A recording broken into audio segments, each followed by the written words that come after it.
Agora, vai entrar no bicho de 7 cabeças. Esse aqui é tenso. É isso. Esse aqui vai ser brabo. Então vamos lá. Eu social. Então aqui presta atenção que agora eu vou ter que explicar as coisas que né? É complicado até para mim. As loucuras da minha cabeça. Então beleza. Eu social. Então você está vendo que tem uma continuidade, né? Eu psicológico, eu pessoa com relação a alguém, eu talento, que sou eu mais forte, eu pessoa com relação a alguém, servindo a outro, né? Até chegar ao eu social. Então sai de dentro da minha cabeça, na minha individualidade, passando pela minha relação com as pessoas e a dificuldade de fazer as coisas acontecerem, os talentos que eu desenvolvo para poder servir mais as pessoas com quem eu me relaciono, até chegar no eu social. Tá? O que é o eu social? O eu social são as suas relações e interações sociais. O seu eu social é um nó da rede. Tá? E aí que vem a maior dificuldade da galera entender. Interação é um esporte de contato. Não dá para jogar o jogo da interação social sem levar trombada, sem levar pisão no pé, sem às vezes cair, entendeu? Não dá para fazer isso. Não dá para acontecer um mundo cor-de-rosa, tudo feliz, lindo, as pessoas se amando e nada de ruim acontecendo ever. Não é possível isso. Eu não acredito nessa porra de jeito nenhum. Conflitos são naturais e o desafio não é evitar conflitos, mas aprender cada vez melhor a lidar com eles e endereçar eles o quanto antes, intensificando o ciclo de feedback, sendo cada vez mais eficaz na resolução dos conflitos. Certo? E aí que vem a natureza da interação. Então, interação, eu vou explicar o que é interação para vocês. Vamos lá. A natureza da interação, ela é cabulosa. Por quê? Porque a interação é exponencial. Exponencial. A interação, eu tenho duas pessoas, eu tenho interação entre A com B, B com A. Então é 2. 3 pessoas é A com B, A com C, C com A, C com B, B com A, B com C. O negócio é exponencial. Não tem muito jeito. Tá? A interação é abundante. Ok? Ela é abundante. Ela sempre, quanto mais interage, mais interação acontece. Então ela nunca escasseia, sacou? Começou a interagir, ela pega momento muito rápido. Ela é abundante. Tá? A interação é fractal. Então, dependendo de como você quer enxergar a interação, do nível de abstração que você enxerga, eu posso querer um nível micro e olhar, por exemplo, o cumprimento em 2 pessoas. Opa, tudo bem? Aperto de mão, bom dia. Pronto, é uma interação. Já tem efeito prático, tem resultado e tudo mais. Na internet, uma máquina fala com a outra, manda um sim, a outra responde um AQ, uma interação. Beleza. Agora, no nível mais alto, macro, né, o request response também é uma interação. Mas olha quanto sim AQ acontece por request response acontecer. Né? Uma conversa onde eu vou interagindo com você o tempo inteiro, eu posso considerar uma interação. Então depende do grau de abstração. Então por isso que é a natureza fractal da interação. Se eu analisar a estrutura dela, der um zoom, a estrutura se repete. Se eu der um zoom, a estrutura se repete. Se eu der um zoom, a estrutura se repete. Isso vai acontecendo sempre. Tá? Então esse é o lance da interação. E agora presta atenção, Regis. Essa aí é boa para você anotar, ó, que você gosta de coisa nova. A interação é autopoiética. Autopoiética. O que é autopoiese? É aquilo que se autocria. Então, uma interação gera mais interações. É igual vida. Uma célula que cria outras células. Ela é autopoiético, sacou? Ela automaticamente vai se gerando, vai se criando a partir de si mesmo.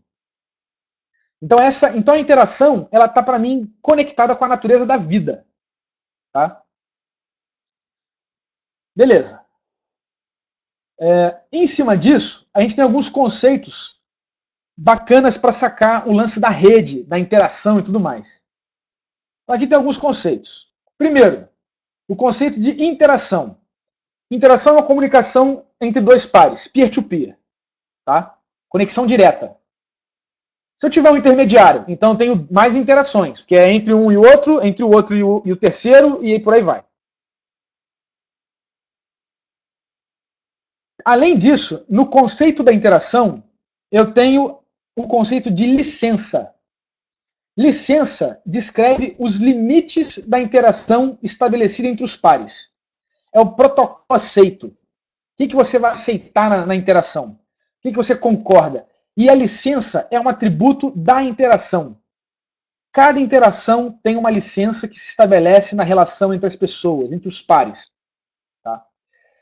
Em cima de licença tem a questão da liberdade.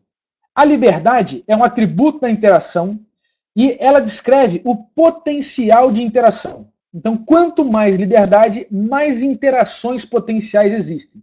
Quanto menos liberdade, menos interações potenciais existem. Certo?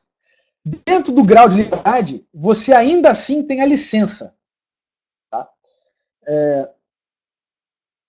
Então, como é que funciona isso? Contrapondo a liberdade, a gente tem a coerção. Então, a coerção é uma influência externa que impacta as características da interação. A coerção, ela se contrapõe à liberdade. Tá? E a coerção ela pode ser de vários tipos, né? Principalmente social ou institucional. Por exemplo, existe uma... as leis geram coerções institucionais para que a nossa liberdade seja moldada e as nossas interações tenham um determinado padrão. Seja para limitar a nossa interação, seja para encorajar a nossa interação. Né? Então, a coerção que o sistema aplica em você influencia como você se adapta e se comporta. Influencia no design das interações que emergem naquela rede social. Tá claro isso? Por exemplo, o Facebook hoje está tão chato que tem uma coerção social das pessoas te cobrando, te influenciando para que você se comporte de uma maneira específica. Então, se tiver com uma determinada galera, vão te coagir para você se comportar de determinada maneira, você não se expressar, não interagir de uma certa forma. Outra galera vai fazer isso de uma outra maneira. Então, isso está sempre em jogo, está sempre uma dinâmica. Tá? E aí vem para mim a definição que eu entendo de amor, que para mim é um elemento do processo de interação. O amor, ele nada mais não tem nada de romance, que a romance compra um livro. O amor é o respeito pela existência do outro. Então, o amor, ele é essencial para a questão da autonomia, porque é você reconhecer a pessoa como alguém protagonista da sua própria existência, com quem você vai interagir de igual para igual. Certo? Então, esses conceitos aí é para tentar explicar as dinâmicas que vêm a seguir. Tá fazendo algum sentido? Beleza, Carlos. A diferença entre liberdade e licença. Liberdade e licença. A liberdade é um atributo a liberdade é um atributo do potencial de interação. Então, por exemplo, vamos pegar... Por exemplo, eu tenho livre-arbítrio de, por exemplo, não pagar imposto. Eu posso, lá no meu nível pessoal, arbitrariamente, assim, foda-se o mundo, foda-se a Dilma. Eu posso fazer isso. Mas eu vou sofrer uma coerção institucional que limita a minha liberdade, fazendo com que seja muito caro eu dizer não para o que o governo está mandando. Sacou? Então não é uma violência direta, é uma coisa implícita. Já a licença, agora imagina que eu tenho toda a liberdade do mundo. Suponha que eu não tenha anarquia, tenho toda a liberdade do mundo. Posso fazer o que eu quiser, whatever. Na interação, eu não posso fazer o que eu quero. Na interação, eu proponho o que eu quero. Mas se eu fizer o que eu quero, sempre na interação, eu estou transformando o meu par em um objeto. Eu estou objetificando o outro. Eu não estou amando o próximo. Eu não estou respeitando a existência do outro. Eu estou submetendo o outro à minha vontade.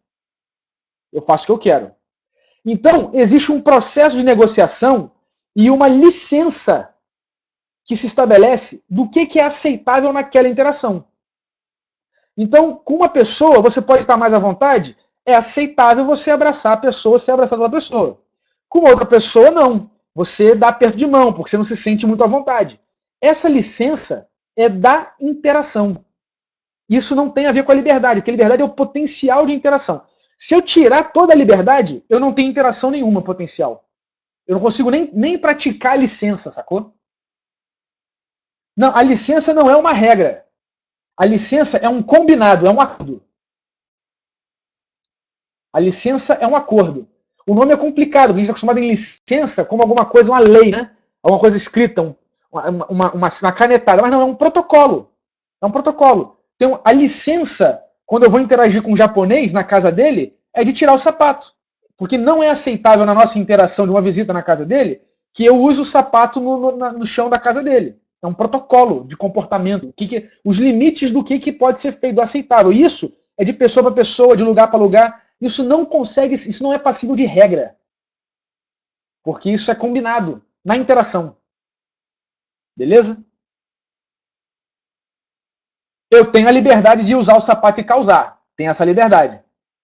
Como ele tem a liberdade também de me chutar da casa dele. É uma parada meio louca. Sacou? Tá fazendo sentido agora isso? E perder um amigo, né? É.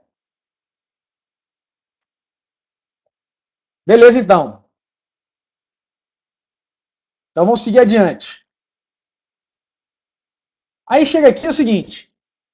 Existem algumas qualidades da interação. Então, eu tenho a não interação, que é uma interação válida, que é, pô, hoje eu não tô afim de falar com você. Não tô, porque não tô bem, não quero. É arbitrário. Não quero. Tenho minhas coisas, minhas questões, não quero. E a não interação é válido. A gente usa pouco a não interação. A não interação é bem importante. Tem a interação condicionada. A interação condicionada é que é uma interação que ela está acontecendo, ela não é exatamente voluntária, sacou? Mas alguma força está gerando a necessidade daquela interação e aquilo te aliena um pouco, né? Acho que aquilo te aliena um pouco. Então, a interação condicionada é quando você ri da piada do chefe que foi sem graça, que tá todo mundo rindo e você fica bolado de não rir. Sacou? É uma interação que não é tão bacana, assim. Ela não é tão... Porra, não é natural, não é... Você tá abrindo mão um pouco de você. O que é do jogo, é da dinâmica. Ela acontece, mas é um pouco disso, assim. E tem a livre interação, que é onde a bagaça acontece. A livre interação é quando você tem dois protagonistas que decidiram interagir. E aí o potencial criativo disso, o potencial de geração de riqueza, de fazer as coisas acontecerem é animal, sacou? Então veja que nosso fórum, por exemplo, eu consegui encher o saco de vocês, e aí naturalmente vocês já foram despertando, né, sentindo liberdade. Né? Porque eu falei, pode tudo.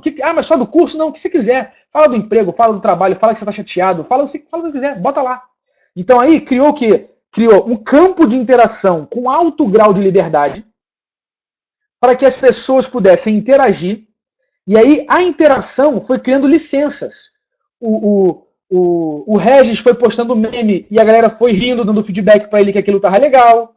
Algumas outras mensagens não tiveram muita resposta, então as pessoas foram mudando a forma de escrever, de expor o que estava pensando.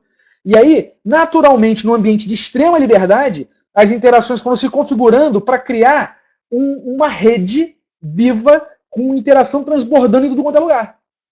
E aí o potencial de criação fica sem limites. A gente está vendo coisas incríveis acontecer através da interação entre a gente. Sacou?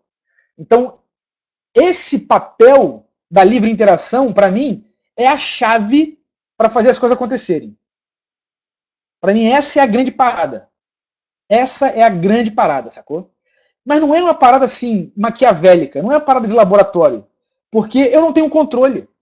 Se eu tiver controle, não vai ser livre interação. Se eu instituir a forma de fazer, não vai ser livre interação. Sacou? Então é muito sutil, porque eu tenho que cuidar do espaço. Eu tenho que cuidar da dinâmica, do campo de interação. Mas eu não posso dizer como vai ser, o que vai ser. Eu só posso tirar as barreiras. Como, por exemplo, perguntar assim, pô, mas eu tô atrasado, pô, o fórum, pô, a galera... Não, bicho, traz, vem, acolhedor, tá vendo? Vem, pô, fala o que você tá precisando, traz a sua questão, traz sua dúvida, sua ideia do trabalho, bota seu código lá, traz você para dentro do espaço, você integral, você do jeito que você é. Não quero só uma parte de você, vem integral, vem você protagonista, participando da coisa. Sacou? Então, vira protagonista do seu processo de interação. Porque aí você começa a ver o processo acontecer, porque é só o lugar que eu quero viver. É o lugar que eu quero estar junto. Eu quero estar perto daquilo. Eu não quero comandar aquilo, eu quero só estar dentro. Né? E aí a parada acontece incrivelmente. Vocês estão vendo aí a prova do que eu estou falando. Né? Então, para mim, a livre interação ela é muito importante. E eu tenho visto cada vez menos espaço de livre interação quando fala da nossa área, por exemplo. Software livre tem uns ruídos, tem umas paradas, comunidades têm umas paradas, uns ruídos e tal, porque as pessoas não estão podendo ser elas mesmas, não estão tendo um espaço de experimentação para que elas conectem o seu eu pessoal, o seu eu psicológico e tudo mais, junto com esse processo até chegar no social com a livre interação. Ou seja, um espaço de liberdade da pessoa se sentir contemplada e aceita. E às vezes pode ser um babaca, não tem problema. Que a gente vai interagir e nas licenças, em vez de eu baixar uma lei, um decreto, essa porra não pode aqui. Não, eu vou interagir cuidadosamente, livremente com as pessoas para articular a interação, para ver a coisa acontecendo, para sensibilizar a pessoa, e aí a gente vai esculpindo a licença da interação para que aquele negócio deixe de ser um vazamentozinho no nosso campo de interação e comece voltando a trabalhar na abundância, na exponencialidade da interação, para que a coisa possa transbordar e a gente fazer tudo o que a gente quer fazer. Entendeu? Exatamente, Marcão, o Curva Café é um super exemplo de um ambiente de livre interação. Pescaram? Conseguiram conectar esse negócio? Perguntam assim, Henrique, o que é rede? Já sabe. Interação, essa relação toda, interação, liberdade, um ambiente com baixa coerção, e não sei o que, babá, com licença, com interação peer-to-peer, assim, intermediário, essa bagaça toda, né? E tá, TDD é uma rede. Beleza? Legal. Aí tem relações, né? A gente tem algumas relações importantes aqui. Então, as relações, elas são, como no banco de dados, né, que a gente tem relacionamento entre tabelas, as relações, elas são estruturas de reconhecimento e estabelecimento de limites. Então, a ferramenta principal para você esculpir as relações é dizer não. E não confunda, dizer não é dizer foda-se. Foda-se, foda-se, não é não. São coisas diferentes, certo? Dizer não é dizer não. É possível dizer não com amor, com respeito pela existência do outro, para que o outro reconheça o respeito à sua existência. E aí esse é o grande desafio, da gente buscar esse tipo de interação para ir reconhecendo os limites, para ir entendendo o que é bom, o que é conveniente, o que não é, e como é que a coisa funciona. E aí existem algumas estruturas de relação que a gente identifica muito na nossa sociedade. Então tem as relações de poder. Né? As relações de poder são as relações que alienam, que inviabilizam a livre interação. São coerção social, coerção institucional. É onde dizer não, porque faz sentido para você dizer não, fica muito caro. É onde te arrancam um sim, te chantageiam um sim, sacou? Isso são relações de poder. Então, o governo faz isso pra caramba, sua mãe que chora que você vai sair de casa faz isso pra caramba, saca? Tem um monte de relação de poder, assim, de coisas que vão te puxando para um lado e para o outro e que você fica caro dizer não, entendeu? Você ser você mesmo. E, de novo, não tem certo e errado, é o jogo, tem uma dinâmica acontecendo aí, tá? Tem as relações de troca, deixa eu vir cá para cá.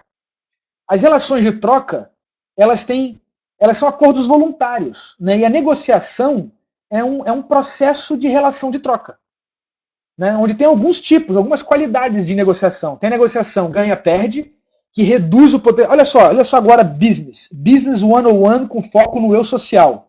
Ó, buzines, hein? Buzines agora. Então eu falo assim, ó, negociação ganha-perde, estou eu interagindo com você.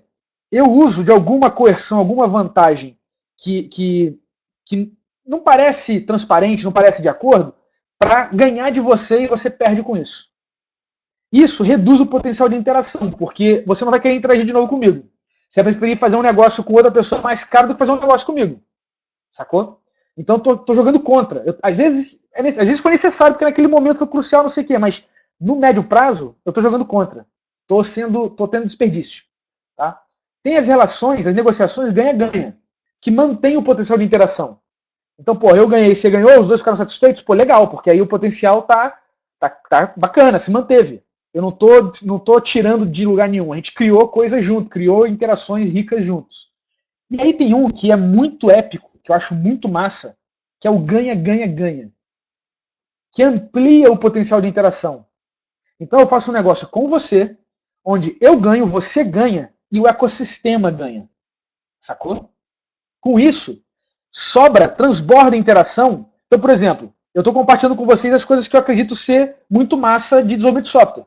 Né? Mindset, teste, eficácia, entrega constante, valor, parará. Foi massa para mim, a gente fez um negócio, foi massa para você, a gente fez um negócio, então você viu o valor, eu vi o valor, legal, vamos trocar. Fizemos um negócio. Só que esse negócio que a gente está fazendo, ele tem um efeito colateral de permitir que mais gente faça uma parada que é do caralho no ecossistema de desenvolvimento de software do Brasil. Então aí vai ter mais gente usando Python, vai ter mais gente fazendo software legal, mais clientes satisfeitos, vai transbordando os potenciais de interação, porque ganha, ganha, ganha. O ecossistema ganha junto com o nosso ganho. Sacou? Então isso é deliberado, sacou? Isso não é uma coisa por acaso, isso é de propósito, entendeu? Então fazer design de interação ganha, ganha, ganha, design de negócio ganha, ganha, ganha, é o grande desafio desse momento, que eu acho que dá para fazer muito demais, e é isso que eu estou me dando trabalho de falar tanto de autonomia, de falar tanto disso tudo, sacou? Que isso é muito massa. Sacou? Então isso é muito, cara, isso é muito sutil, né? Mas tá clareando as coisas, tá fazendo sentido. Vê tudo que você viveu aí nesses 2 meses, sacou? O que rolou e tal, as decisões, as conversas, o visão além do alcance. É essa bagaça, entendeu? É essa bagaça aí que é pra gente resolver. Então, a troca, ela precisa ser voluntária, sacou? Senão vira uma chantagem. Entendeu? E essa parada é muito bacana, porque quando é voluntário, fica barato. O custo de transação é barato. O custo de transação cai. Fica barato fazer. Porra, é bom, é legal, gostoso fazer e tal. E esse é um sim, você está dando um sim condicionado, porque foi feito um acordo que criou uma condição, estabeleceu uma licença de interação, né? Então foi uma licença de interação, pô, eu vou prover para você um curso com tudo que eu acho que é mais legal sobre desenvolvimento de software, e você vai me dar uma grana, e a gente vai interagir ao longo desse tempo e construindo uma coisa que melhora o ecossistema. Então é um sim condicionado, é um negócio legal para todo mundo. Faz a coisa, viabiliza as coisas, tá?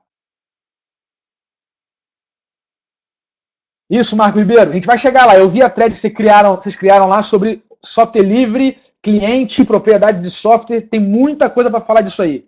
Segura que isso aí, meu irmão, a gente vai cair dentro, tem muita coisa massa para fazer. Então, beleza. Aí vem uma parada que a gente não está acostumado, porque a relação de troca a gente já conhece pra cacete na vida. A relação de poder, a gente está acostumado a tomar porrada, do pai, da mãe, do governo, é direto. Agora, existe uma outra estrutura de relação muito importante que o Kudux já deve conhecer aí, porque é dos esquemas da sociologia dele lá. Isso aí eu copiei da minha mulher, que é socióloga também. Que é a relação de dádiva, onde o sim não é condicionado. Onde você faz porque é o melhor a ser feito. Né? O ganho é indireto.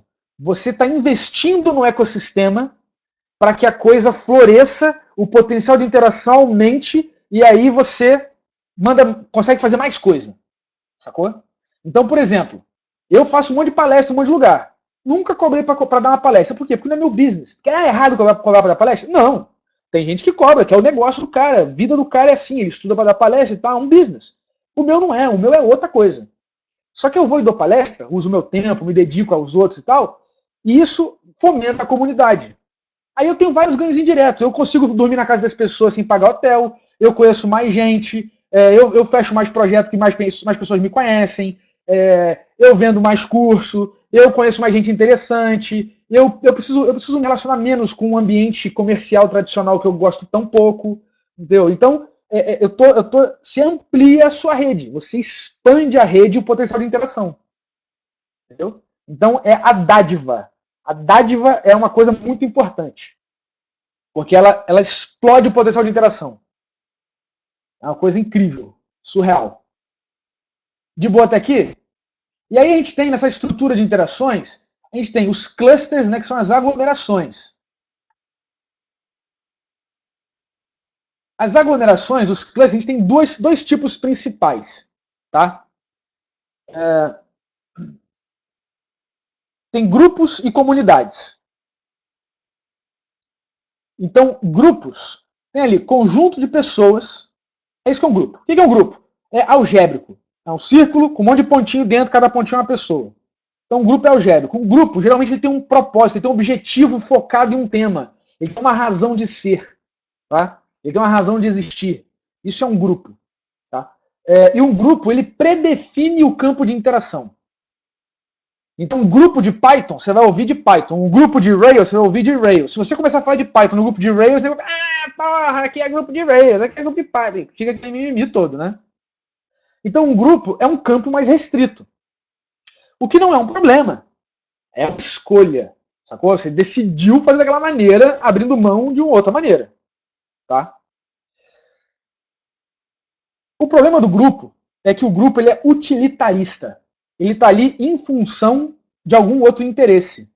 Não necessariamente em função do interesse emergente na interação entre os pares. E aí que entra comunidades. Comunidades são redes de pessoas que se relacionam compartilhando um mesmo conjunto de valores. Então, comunidades, elas adensam, elas não têm limite, sacou? Não tem guardrail. Você não tem fronteira de comunidade. A comunidade, ela adensa por afinidade. Por afinidade. Porque as pessoas, a interação entre as pessoas faz sentido, as pessoas se reconhecem, as pessoas se veem, se enxergam e querem estar juntas, porque compartilham de um conjunto de valores. Né? Então, a estrutura de uma comunidade ela é mais fluida, ela é mais subjetiva e aberta a novas interações. Então, quando eu falo que o fórum é um mero... Agora, quando eu falo para vocês, ó, com esses conceitos todos, eu falo para você, o fórum do Welcome to the Jungle é um campo de interação por e-mail para a comunidade interagir. Então, você quer falar ali, porra, de um problema que você está tendo no trabalho, de uma dificuldade que você está tendo para fazer entrevista, de uma coisa do seu interesse, você já está por adensamento, por afinidade ali naquele ambiente, naquela comunidade. E aí você interage livremente, compondo licenças e tudo mais, para que as coisas que te interessam se manifestem naquele grupo, naquele campo, né, que é o campo de interação. Sacou?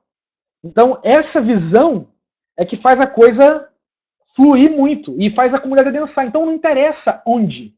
Não interessa se é no Facebook, se é no bar, se é no Autonomize, se é no fórum, se é no Slack, se é no... É a mesma comunidade.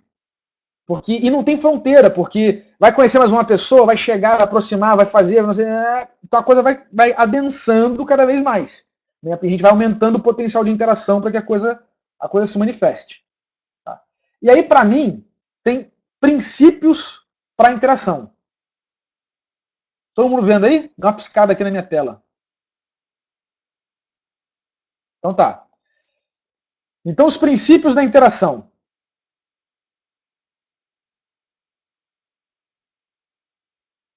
Esses, para mim, são os princípios da interação. Que é o Small Acts Manifesto. Small Acts Make Great Revolutions. Então, o smallactsmanifesto.org é um site que tem uma lista de 10 princípios que eu copiei aqui para vocês. Tá? Preste atenção que isso é bastante relevante para entender esse contexto todo aqui. Então, para eu interagir em comunidade, para eu estimular a comunidade saudável acontecendo, eu tenho o primeiro princípio da confiança. A confiança deve ser respeitada e nunca ameaçada. A confiança ela é a barra de nível, é a barra de vida. Se fosse um videogame, aí foi a barra da interação. Se vai destruindo confiança, chega uma hora que a relação morre. Sacou? E aí não tem mais interação possível. Fala assim, mas as pessoas se desculpam e depois se aproximam. Mas aí é outra relação. Aquela relação morreu, já era. É outra relação agora. Então a confiança ela é a saúde, a medida da saúde da relação. O vírus que ataca a confiança o vírus que ataca a confiança é a dúvida. A dúvida ataca a confiança, detona a confiança, vai consumindo, corroendo a confiança. Tá? Então a forma de você trabalhar para tirar dúvida é dialogando. Então você só elimina a dúvida com diálogo. E o diálogo não é conversar. Conversar é conversar. Diálogo é diálogo. Dialogar é o seguinte: eu tô lá no meu eu psicológico, aí tiro um pensamento aqui da minha cabeça aqui em cima, aí passa na minha voz, codificado em sons, em ondas mecânicas, aí passa, propaga pelo ar, você intercepta pelo ouvido, processa aquelas ondas, faz um reconhecimento de padrões para saber quais são as palavras utilizadas, decodifica aquilo, estabelece relações com o que você sabe na tua cabeça, processa de novo alguma conclusão, extrai, verbaliza e manda de volta. Esse processo de você trocar dialeticamente implica em você aceitar que você, quando você pega o que vem do outro, você está transformando o que você está pensando. Então é como se fosse, eu pego da minha cabeça, boto na mesa, você pega da sua cabeça, bota na mesa, vira uma terceira coisa. Aí a partir dessa terceira coisa a gente pega, pensa de novo, bota na mesa de novo, aí você pega e aí vai dialogando, compondo junto. O contrário do diálogo é a retórica, que é quando eu não estou te ouvindo, estou analisando o que você está dizendo para quebrar o seu argumento, te convencer ou te colocar numa encurralada lógica, para que você se contradiga e assim eu consigo te eliminar o crédito que você tem e passar por cima de você que nem um trator. É o que faz em debate, por exemplo. Sacou?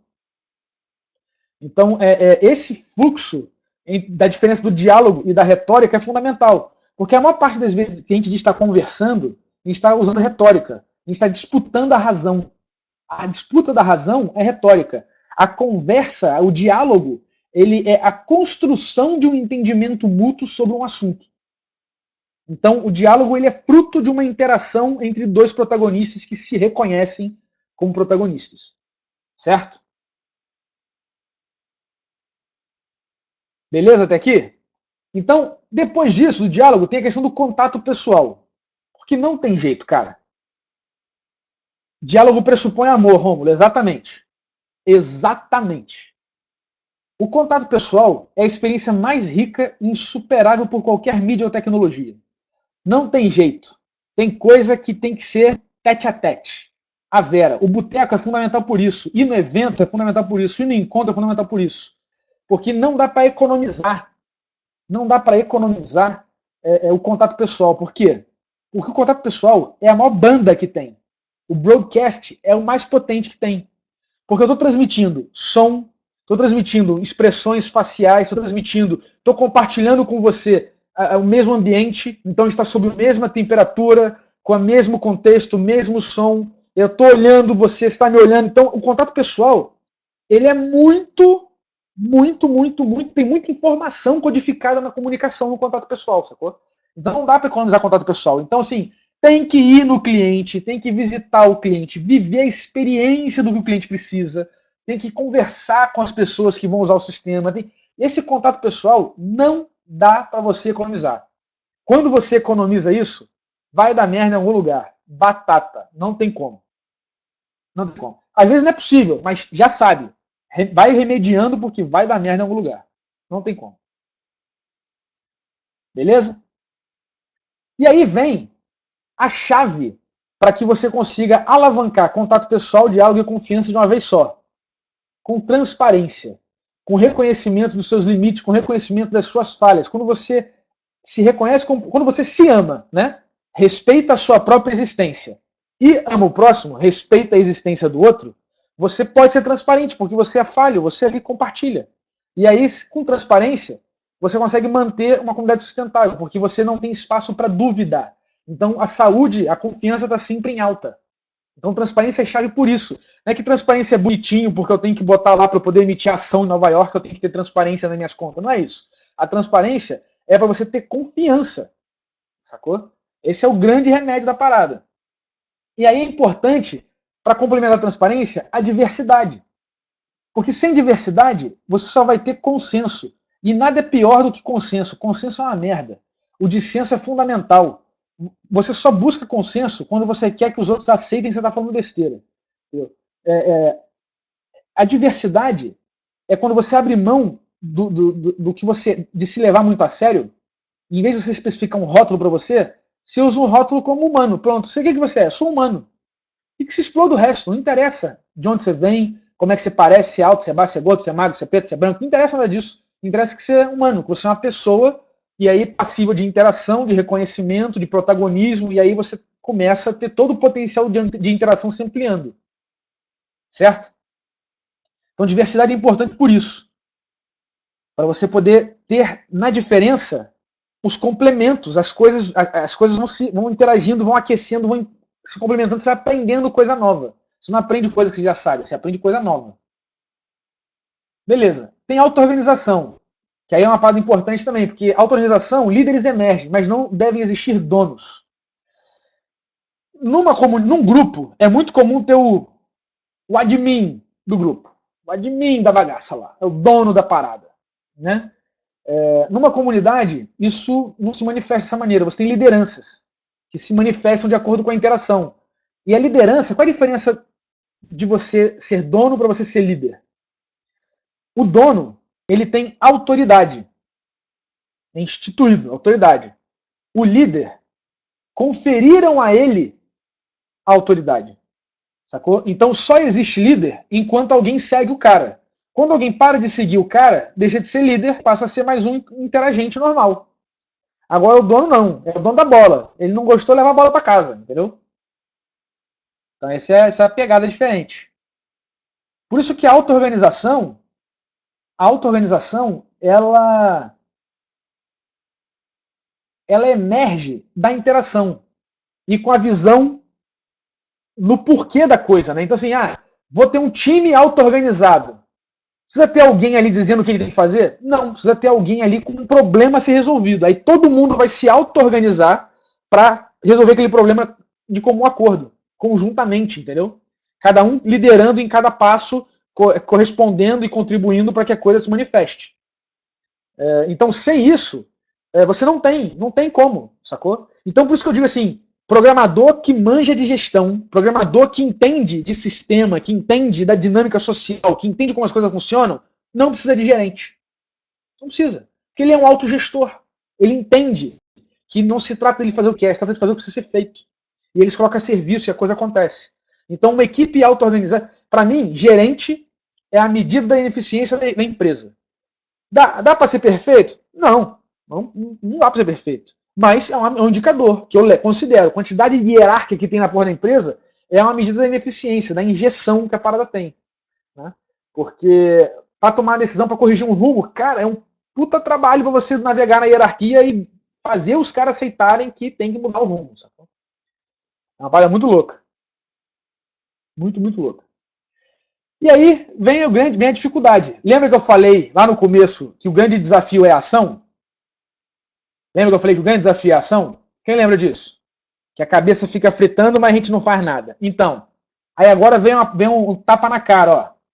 O tapa na cara é que o exemplo é como você tem que ensinar, viver e aprender. Não dá para falar, tipo, faz o que eu falo, não faz o que eu faço. Só o exemplo. Só que para você ser o exemplo, dar o exemplo, você tem que fazer.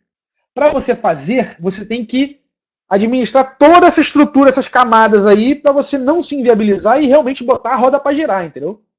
Então isso é muito importante, porque se você não fizer, você fica assim, seria tão bom que o governo resolvesse esse problema, o problema do desemprego, o problema do dólar, mas e você? O que você vai fazer? Sacou? Porque esse é o grande lance. Você tem que fazer alguma coisa. O exemplo é a coisa mais concreta para influenciar um campo de interação. Consistência. E aí vem o lance do tempo, que o tempo não existe. Porque tudo tem seu tempo e intensidade nem sempre é a resposta. Então, assim, fazer rápido para ontem, correndo, às vezes não rola. Você vai fazer uma vez. Então, por exemplo, pull request. O Guilherme quer usar o GitHub, né, Guilherme? Guilherme quer usar o GitHub. Eu quero contribuir para a sociedade de software livre mandando pull request. Aí ele vai, acha um bug que ele consegue resolver, fica com um tesão louco. Nossa, velho, eu vou fazer essa porra, botar no ar agora, eu vou fazer o código. E vai programando. passa 10 minutos programando que nem um maluco correndo, aí manda pro request, aí fica frustrado, porque o cara tá lá, na vida dele, com a família dele, com os problemas da vida dele, aí não teve tempo ainda de ir pro request, aí o Guilherme fica mandando, pô cara, você não veio pro request não? Pô cara, você vai ver não? Você não vai... Calma, Guilherme, porque leva tempo. Tem um ciclo natural que você não controla, sacou? Regis feelings total, regis feelings. Não funciona dessa maneira, né? Então tem que ter consistência. Faz ali um pouquinho, pergunta pro cara, vem cá, eu quero fazer isso aqui, o que você acha? Tô com essa ideia aqui, o que você acha? Eu fiz isso com um cara, perguntei, ele viu a biblioteca dele, achei muito massa, pô, cara, faz sentido, eu queria desacoplar esse pedaço, fazer desse jeito e tal. Você acha que faz sentido para sua biblioteca? Pô, antes de eu propor, de eu meter a mão no código, perguntei pro cara. Aí o cara relevou uns 2 dias e respondeu, pô, Henrique, até faz sentido, não me oponho não vejo a vantagem, mas não me oponho não. Você tem alguma ideia de como fazer? Aí, antes de escrever o código, eu respondi, pô, cara, eu acho que eu vou fazer assim, minha ideia é fazer assado, porque aí eu posso ter esse caso, esse caso, esse caso. Aí eu falei, pô, legal, pode fazer, bacana, gostei, achei bacana.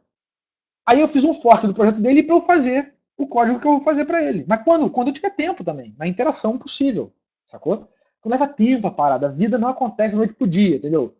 9 mulheres não vão parir uma criança em um mês, sacou? A parada tem que ir rolando. Certo?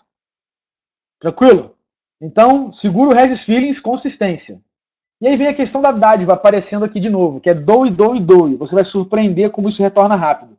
E, cara, é incrível, porque o processo de você se doar, de você dar o sim incondicional, ele amplia o campo de interação, amplia o potencial e as coisas começam a acontecer e você vem surfando na onda que você ajudou a criar, sacou? E aí a coisa vai aumentando, interagindo, vai acontecendo e isso só vai sendo bom para todo mundo, vai sendo bom para o contexto, né? E aí, muito importante, ó, faça, baby step, mais simples possível, apenas o essencial para passar adiante. Então você vê que interessante, em fevereiro de 2010, eu escrevi esse negócio aí com o meu amigo Kaique Souza, esses 10 princípios. E olha só isso aí, ó, faça o mais simples possível, apenas o essencial para passar adiante. Eu não conhecia ainda o significado de eficácia, que quem me ensinou depois é o Alisson, foi o Alisson que me ensinou. O que a diferença de eficácia para eficiência. Então você vê como é que as coisas vão convergindo. Né? 2010, 6 anos, vai fazer 6 anos do Small X Manifesto agora em fevereiro, e a coisa vai convergindo para chegar nesse momento aqui e fazer tudo fazer tanto sentido assim, sabe? Então isso é muito massa, muito massa. Inclusive, Small Acts Make Great Revolutions é uma frase de uma música que o Kaique nunca conseguiu terminar de escrever. E aí ele me repetia essa frase o tempo inteiro, e eu fui pescando a vibe da música, da ideia que ele queria condensar na música. Ele não escreveu a música, mas a gente escreveu esse manifesto junto.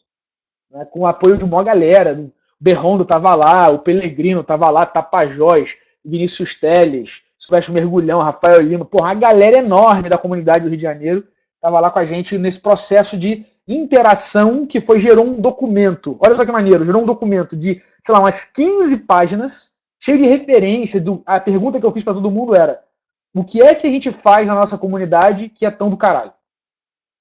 O que a gente faz? Por que isso é top? Sacou? E aí a galera foi mandando citação. Tem gente que era mais religioso, mandou versículo da Bíblia, o outro mandou de outra referência, filosofia, frase de caminhão, de tudo, assim, que eu foi botando. E aí eu fui filtrando, entendendo, processando isso e tal, e refletindo, até chegar no final.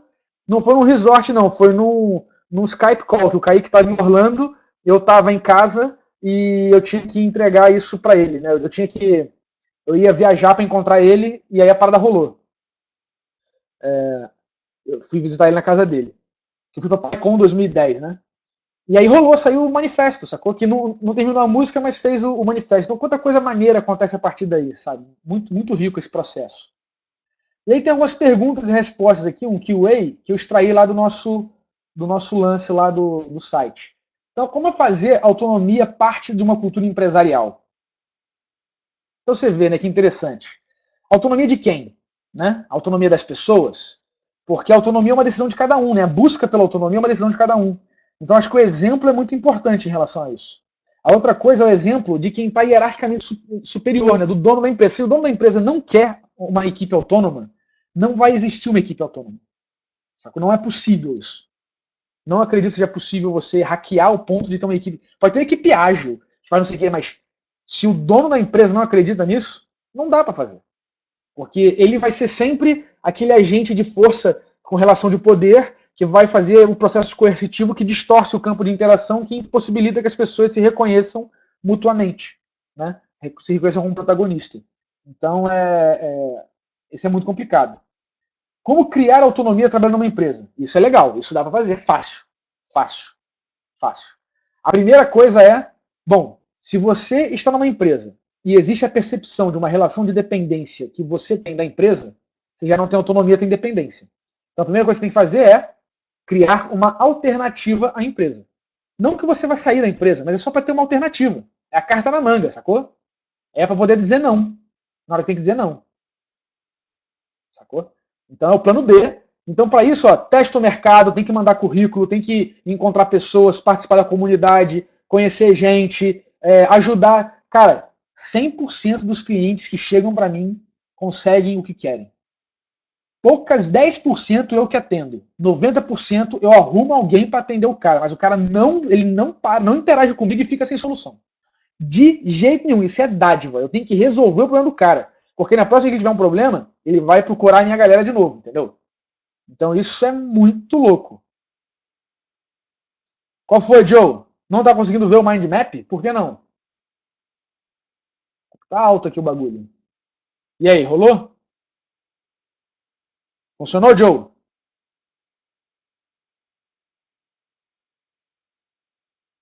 Dá um refresh aí que melhora. Sacou? Então, esse lance de autonomia trabalhando numa empresa é eliminar essa dependência, sacou? De você, então, tem que poupar grana, você tem que ter uma reserva tua, tem que ter plano B, tem que se organizar, tem que ter potencial empregabilidade e por aí vai, sacou? Essa parte é muito importante. Porque senão você vai estar dependendo, aí você vai ficar com medo de dizer não, vai ter que rir da piada do cara, aí começa toda a distorção do processo. A outra pergunta que fizeram lá no Autonomia é como é o lance de rede que você comenta em alguns vídeos? Eu deixei essa pergunta aqui para perguntar no final dessa explicação toda. Tá claro agora o que eu quero dizer com rede?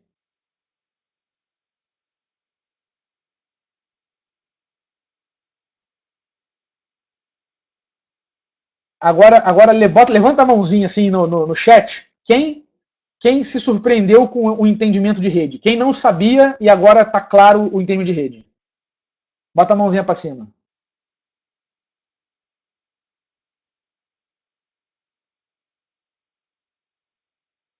Top. Aquela sensação boa de missão cumprida agora. Mas ainda não acabou.